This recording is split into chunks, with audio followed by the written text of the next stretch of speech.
갖춰야 된다는 말씀이죠. 기본적으로는 한미 FTA 협상을 폐기하는 게 좋다. 그래서 폐기해서 원래 소고기에 대한 40% 관세 다시 복원 환원해야 된다는 주장이십니다. 정부가 약속한 무역이익 공유제 1조 약속했는데 지금 50억 원 거쳤으니까 이건 농민을 우롱하는 게 아닌가 하는 의견이시고요. 피해 보전 직불금도 전혀 현실화되지 않고 있다. 너무 금액이 현실적으로 적고 생색만 내는 이런 제도이다라는 취지의 말씀을 해주셨습니다. 또 한미 FTA 만약에 재협상을 한다라고 하면 현 수준에서 관세를 동결했으면 좋겠다라는 말씀이거든요. 지금 30개월 미만 살코기인데 이것도 일본하고 같이 20개월 이하로 기준을 더 강화해서 원령 20개월 이하만 수입할 수 있도록 정부에서 재협상을 해달라.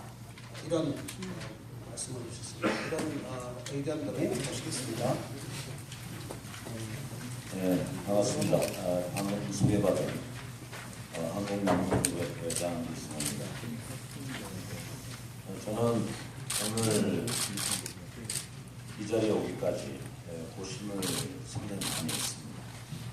오늘 잠바를 입고 올까, 양복을 입고 와야 되나, 두 가지의 갈림길에서 고민을.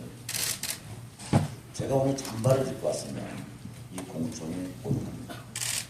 근데 제가 오늘 양복을 입고 온 것은 패널로서 이야기할 수 있는 기회가 주어졌고, 또 왜 우리 낙농산업에 대한 이 절박한 상황을 왜 하지 말아야 할 짓을 왜 이렇게 했는지, 진짜 왜 이 온 나라가 시끄럽게 이 FTA 공청회를 막아야 했는지 오늘 사실 또 한 번 속는 그런 마음으로 오늘 제가 잠깐 발표를 좀 하겠습니다. 그래서 오늘 제가 들러매 없지를 않고 이렇게 발표를 하기로 마음 먹은 것은 저희 산업에 대한 지금 5년 동안의 중간 평가를 한번 말씀을 드리고 싶어서 이렇게 말씀드립니다. 아까 우리 한석호 실장님께서 주제 발표를 하시는데 상당히 빠른 속도로 진행을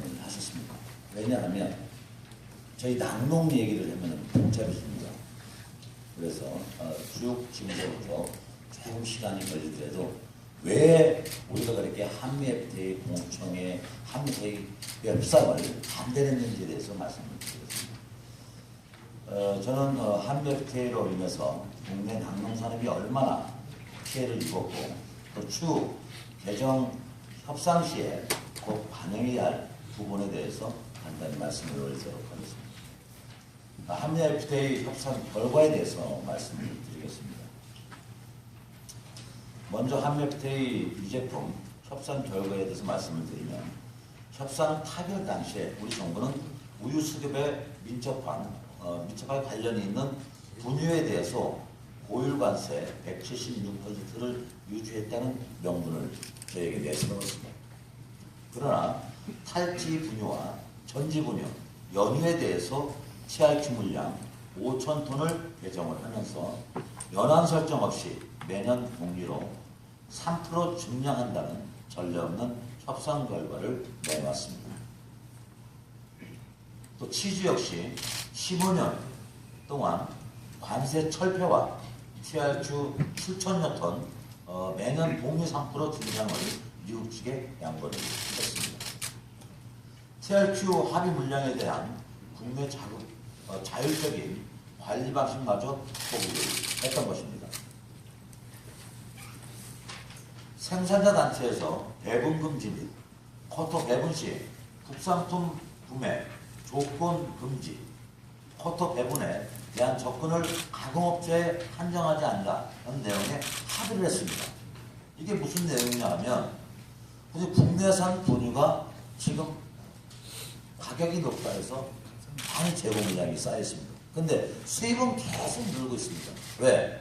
그래서 우리가 배분 방식을 국내산 분유를 일부 쓰면 수입 분유도 일부 배분할 수 있는 그런 조건 형태를 요구를 했습니다만은 전혀 반영되지 않고 무시를 당했던 겁니다.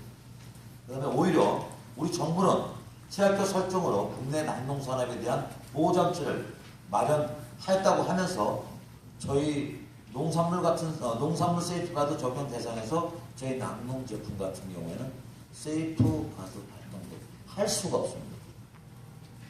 물량이 아무리 많이 들어와도 저희는 거기에 대한 세이프가드를 발동할 수 없는 제외되어 있어요. 낙농 같은 경우는. 이러니 저희가 속이 안 터집니다. 또 한 가지 유제품 수입 동향에 대해서 말씀을 올리도록 하겠습니다. 낙농 선진과의 FTA 체결에 따라서 유제품 수입 및 급증으로 낙농산업은 큰 피해를 입고 있습니다.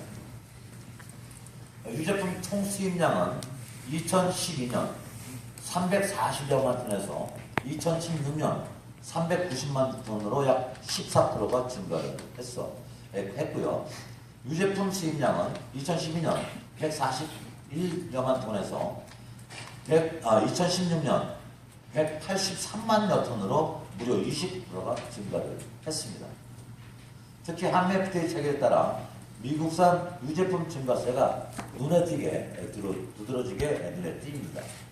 수입량은 2010년 4만 9천여 톤에서 2015년 9만 2천여 톤으로 86.8%가 증가를 했습니다. 시장 점유율은 2010년 21.5%에서 2015년 36.7%로 확대가 됐습니다. 또한 한미 FTA 발효 전 5년 전에 2007년 또 2011년 평균 수입량과 2015년 수입량을 비교한 결과에서 말씀을 드리겠습니다. 치즈는 발효 전 13,000톤에서 이렇게 수준으로 수입이 됐습니다만 지금 55,000톤 정도로 324%가 증가를 했습니다. 분유의 경우 발효 전 290톤 수준에서 5,700여 톤으로 상당히 1,874%가 증가를 한 것입니다. 즉 유제품 수입 소비량은 늘어나고 있습니다만 국산 유제품 시장 형성을 위한 제도적 장치가 없이 치즈, 분유 등 수입 유제품에 의해 국내 유제품 시장이 잠식되고 있는 것입니다. 그 결과 국산 우유 자급률이 10년 사이에 65.4%에서 지난 52.9%로 급락을 하게 된 겁니다. 그 피해는 우리 낙농가가 고스란히 또한 것입니다. 자금률이 줄어드는 것은 우리 농가분들이 그만큼 수익을 낼 수 있는 그런 자금률 유지를 못한다는 그런 부분도 있고, 참 아쉬운 부분에서 또 한 가지 말씀을 드리면 한미 FTA 협상 결과의 문제점에 대해서 말씀을 드리도록 하겠습니다. 분유의 경우에 정부에서는 보유 관세를 유지했다고 하면서 유사 대체 품목인 혼합 분유가 관세 철폐되기 때문에 CRQ 제도의 당초 목적이 달성되지 못하고 있는 그런 실정에 있습니다. 특히 기간 제한 없이 공유로 증량됨에 따라 사실상 관세 철폐 효과의 관세 철폐 효과와 다를 바가 없습니다. CRQ 배정과 관련해서는 국내 수급과 연계해서 CRQ 배정을 국내산 구매 조건을 반영을 하여 배정을 하나, 국내산 구매 조건을 금지하여 국내 수급과 관계없이 CRQ가 배정되고 있는 그런 것이 문제가 되는 것입니다.